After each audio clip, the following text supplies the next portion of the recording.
In today's video, we're going to take a look at how 3 great drivers of the golf ball shallow the golf club from 3 different top of the backswing positions. All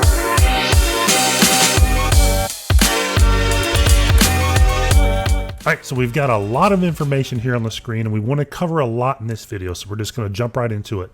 The yellow line that you see is if you just placed a laser pointer out of the butt end cap of your golf club, and that's essentially what this yellow line is. The green line is from the top of the swing at the mid grip point straight down the golf ball. It's just a reference line so you can see how much shallowing there is, because we can't really show the golf ball while we're zoomed in and show 3 golfers.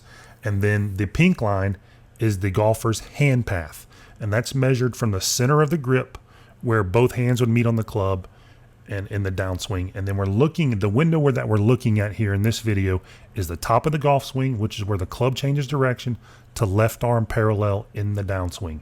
And we can see that all 3 of these golfers shallow the club quite differently because of where they are starting the downswing from. So our golfer on the left is a little laid off.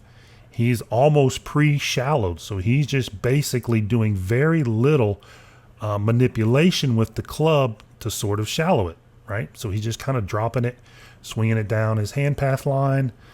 Everything's hunky-dory.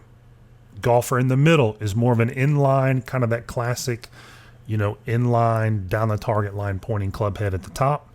We can see how he is really kind of shallowing that club right at the get-go, making that club head and grip really scissor in opposite directions. And we can see his hand path is also the most away from the golf ball. All 3 golfers move their hand path away from the golf ball in this initial start down. This golfer does it the most. And then if we look at our golfer on the right who is across the line, we can see how much movement he has to do to get the club shallowing, which is different than shallow. It's shallowing, but he would still be in a steep position right here at this part, with kind of that dead vertical position, where the other 2 golfers have had a much easier time relative to their starting position to get the club actually shallowed. So we can see that if you have a difficult time shallowing the golf club and you are across the line at the top, those 2 things do not go hand in hand. If you want an easier time shallowing the club, make it easier on yourself at the top of your golf swing. And then we've pointed this out a number of times, and it's a good point to reference it here again in this video, is that all 3 hand paths are moving away from the golf ball. And there's a lot of talk of this in golf instruction where if you want to shallow the club, you take your hands out towards the golf ball. If you want to steepen the club, take your hands back away from it. And we actually don't see that in practice. The golfer is in complete control of the shallowing of the golf shaft by way of their hands, wrists, and forearms.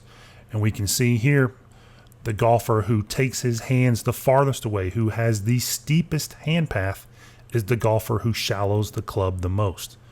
And conversely, the golfer who has the steepest club shaft is the golfer who is shallowing his hands the most. So again, because you have a steep hand path, in this case they all start going away from the golf ball, does not mean you will have a steep golf club, or vice versa. Because you have a shallow hand path does not mean you will have a shallow golf club. Those 2 are not a one-to-one, one guarantees the other. You are in complete control of that. And as we're going to see here in a little bit, the hands, wrist, and forearms play, they carry the lion's share of the burden with you shallowing the club initially out of the downswing. So now let's take a look at a little bit different viewpoint here. So we're going to use a 6-degree body rotation window. And the reason we're choosing 6 degrees is that we all have a frame of reference for the clock on the wall. 1 second is 6 degrees. So it's a very small window of rotation we're going to look at. And we're going to see how much the club shallows in this very small window, or how much the club moves, however you want to label it. We're going to see what happens at the very start of the downswing. So we're really looking in on a microscope here to see what the club does relative to the body rotation, and find out if body rotation is really responsible for shallowing the golf club. So with that in mind, let's take a look at what these golfers do in that very small window of 6 degrees of body rotation. That's it. So the golfer on the left has dropped the butt end of the club as the club head actually moved up. So that's in the steepening direction while the club is still shallow. The golfer in the middle has moved quite a bit, has moved his club a lot in that 6 degree window. So obviously that 6 degrees is not moving the club that much. His hands, wrists, and forearms are doing that.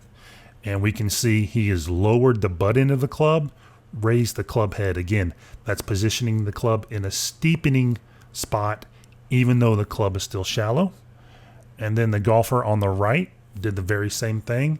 He's dropped the butt end of the club, raised the club head again. So it's a steepening of the overall club on his way. It's still pointing way behind him on his way to shallowing the golf club. And we can see, just as a frame of reference, how much those things have moved. So 70 degrees from this point of view, 39, 31 degrees, and then probably 4 or 5 degrees. Really wasn't worth measuring with our golfer on the left.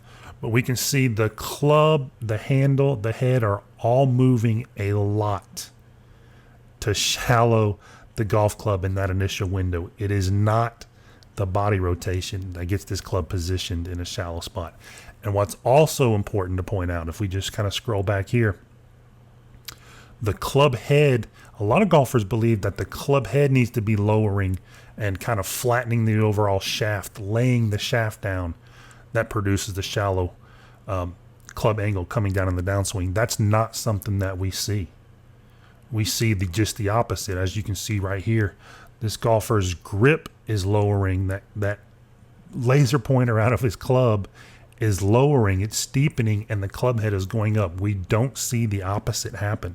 So again, it goes back to tying together where you are at the top of your swing and then your concept for what actually shallows the golf club and when it actually starts shallowing. Those are huge, huge variables to really kind of put your mind around when you're needing to shallow the golf club and getting rid of that steep shaft coming down. So there's a lot going on in a very small window. It really pays to have the right concepts, and there's no better way to see it than watching how the best players in the world do it, so we can start to incorporate a lot of these moves in our own swings.